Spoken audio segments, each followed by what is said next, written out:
Hi, my name is Craig Thompson Wood. I am the board game teacher. Thanks for coming to the classroom. Today, we're looking at Love Letter.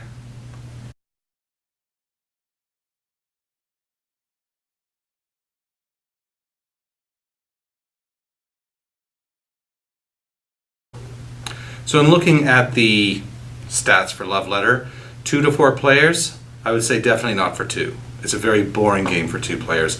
3 to 4 players, yeah, that's where it's at, and you can't go more than 4.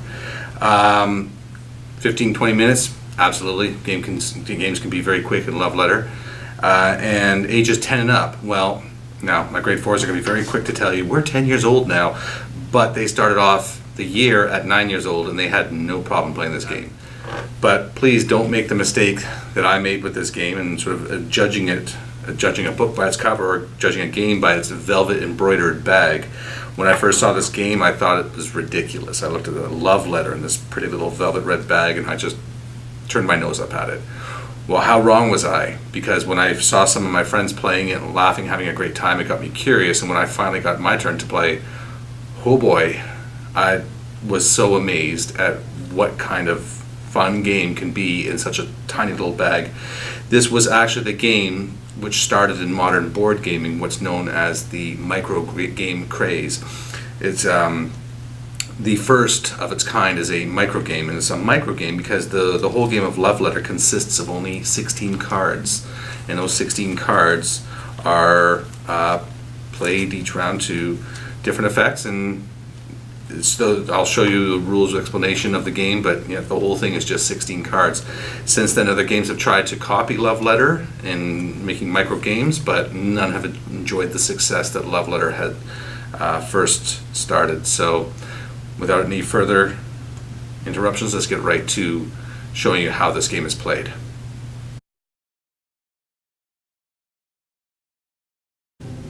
Before we get into any detailed rules explanations of the game, I feel it best to show the list of cards here from the game, just so, because it'll help things to make a lot more sense, particularly when we talk about the math that's involved with Love Letter.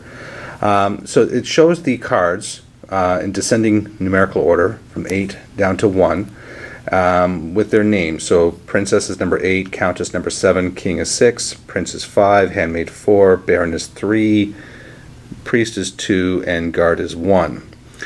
On the other side of the character's name, it has a number in parentheses, and in this case, so Princess 1. The 1 indicates there is only one princess out of the deck of 16. 1 countess, 1 king, but there's 2 princes, 2 handmaids, 2 barons, 2 priests, and 5 guards. So that's important information to note, like I said, as we get into the game. So now let's show a little bit more detail how the game is played.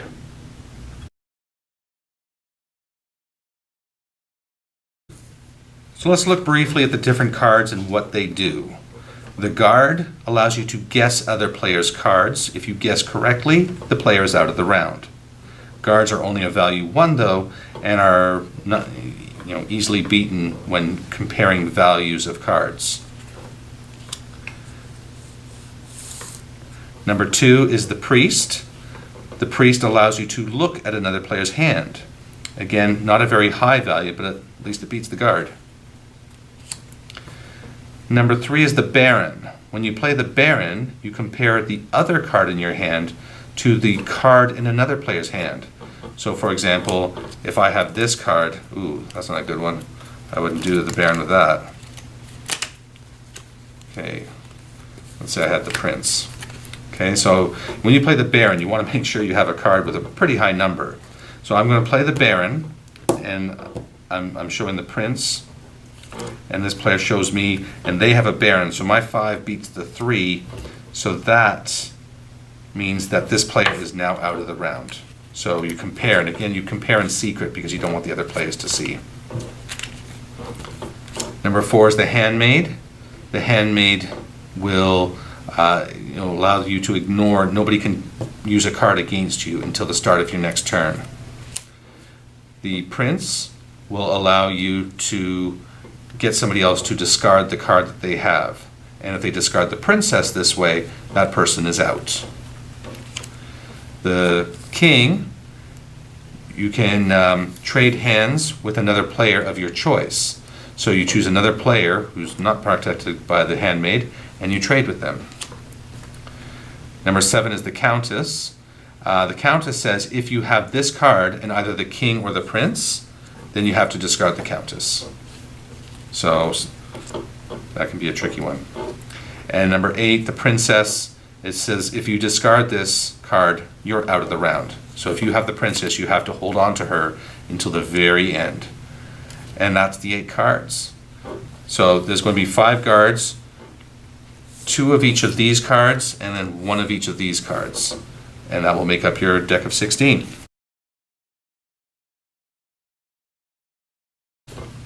In my own opinion, the best thing about Love Letter is that it is such a simple game. It's so simple, yet it has such strategy and critical thinking, and it's just fun. It's a really fun game, even though it's so simple and so small. On each turn, players are going to do one simple action. Take a card, play a card. And just continue doing that until either they are the last player left in that round, or until all the cards have run out. Now, normally during a game of Love Letter, you remove one of the cards from the game, and that way their players don't have a perfect knowledge of all the cards that are left in the deck. However, when I play with my students, I do like to leave the cards in the deck because I want them to have perfect knowledge where possible to start to figure things out, because that's where they start to determine the probabilities. So on my turn, I have my 1 card, and I have a priest. I'm not going to show this to everybody, but just for purposes of explaining the game. Then I'm going to draw 1 card. So in this case, I draw the king. Now, so with the king, it says, the nice thing too about this is like you have the reference card, which I showed earlier, which talks about the abilities of each of the different characters, but it's printed right on the cards too, so you can always look at the card and see what it does. Trade hands with another player of your choice. So if I play the king, I'm going to trade hands with somebody else, whereas if I play the priest, I'm going to look at another player's hand. So I choose which of these 2 cards do I want to play. So remember, none of the other players know what my cards are right now, and I'm going to play the priest.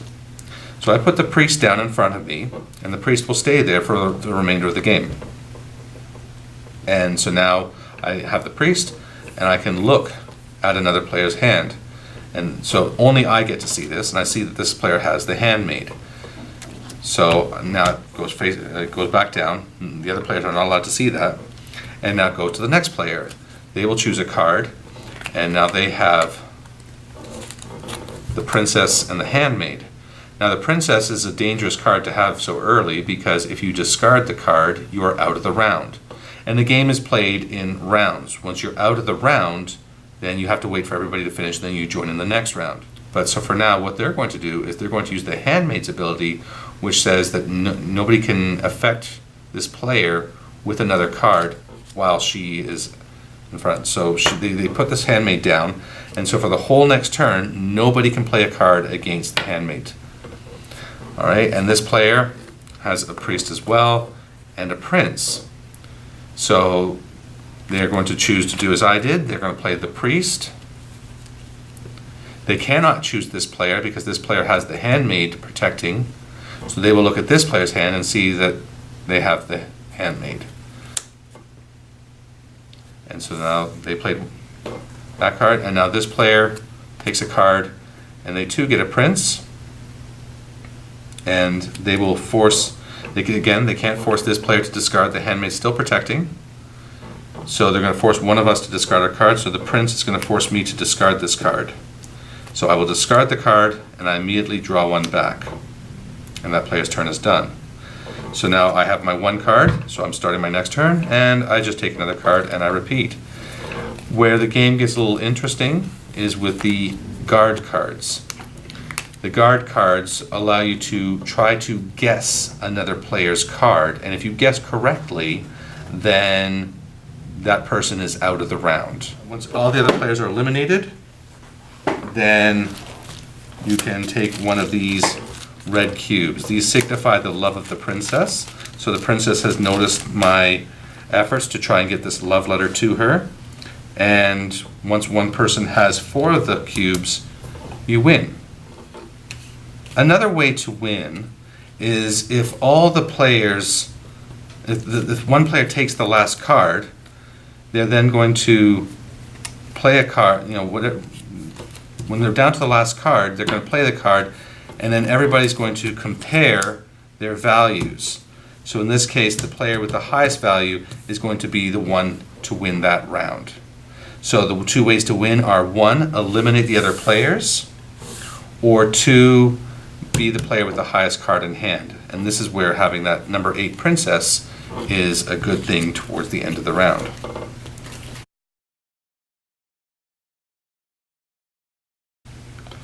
So I've just set up a quick thing here to give an example of some of the things you can learn from a game of Love Letter. So as you're playing, the academic skills involved, obviously reading. There's a little bit of reading, but it's to a small degree. Pretty negligible, because even once the players are familiar with the game, you don't really need to read anything anymore. It's just knowing what the different cards do, and you can identify them by the pictures and the numbers. Critical thinking, absolutely, because you're going to be doing all those things I talked about in the critical thinking video, where you're assessing the information that you have, you're looking at what information is available, what information is hidden. You're really having to process a lot of information to figure out what are your best chances. And that's where it comes down to the meat of the game, is the chances. When you are making a move in the game, so in this case, if I'm starting the second round here, and I'm playing the guard, and when I talk to my students about this, I ask them questions like, okay, so you have the guard. What is there any cards? Are there any suits in there that are impossible to get? And so if they look at it, well, they know that the handmaids are impossible. There's only 2 handmaids, and the handmaids are out. They know that it can't be the king, because there's only 1 king and he is out. So I say, and there's 1 priest already out. So I ask them, what is your highest probability then? What is the most likely? So we can use language like most likely. So we can look at that and say, well, the most likely is either the Baron or the Prince, because the Baron and the Prince still have 2 cards each somewhere out there, either in the deck or in their hands. So I'm operating on the information that I have here, and knowing that Baron or Prince, now these 2 are protected by their handmaids, so I have to choose this player with my guard, and I'm going to choose, and I'm going to say Baron, and it was the Prince. I honestly didn't even know that. I shuffled those out randomly, but that just goes to show it was a very close one for me. If I'd chosen Prince, I could have eliminated that player from the round. You can also, as players are older or maybe more proficient with probabilities, you could talk about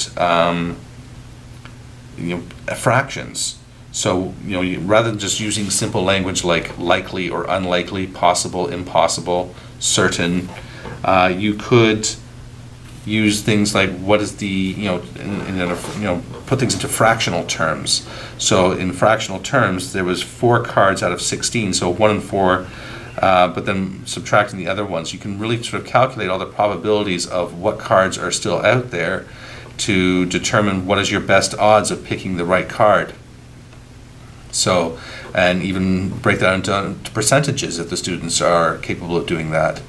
There's just a lot of good things that you can do with this game.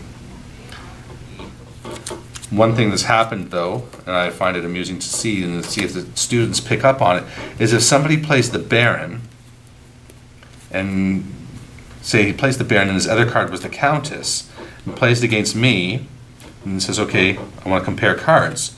So we compare, and my 8 beats his 7, so he's out. Well, now I say to the students, well, what do you know about that? What is the probabilities here? Can you tell me anything?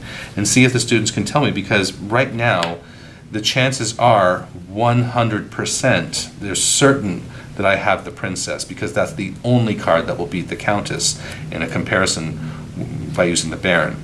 So there's a lot of, as you play the game, you may notice other things that come about and probabilities that you're seeing, but there's just a lot of good things in this game, a lot of good probabilities, and a lot of fun, and it's very quick too, which is another huge bonus.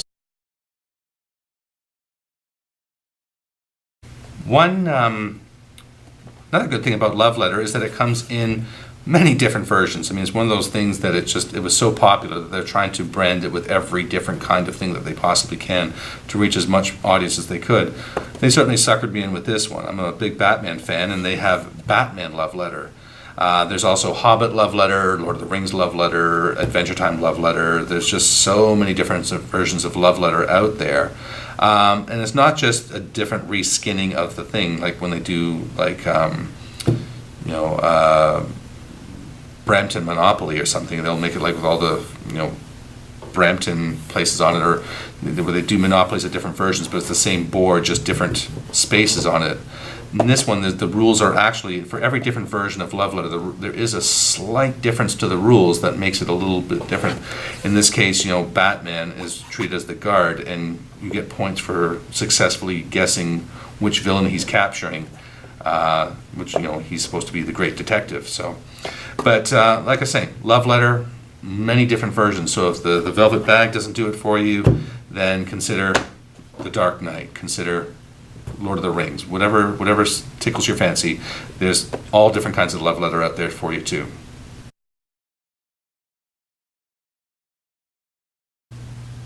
And so that's it for Love Letter.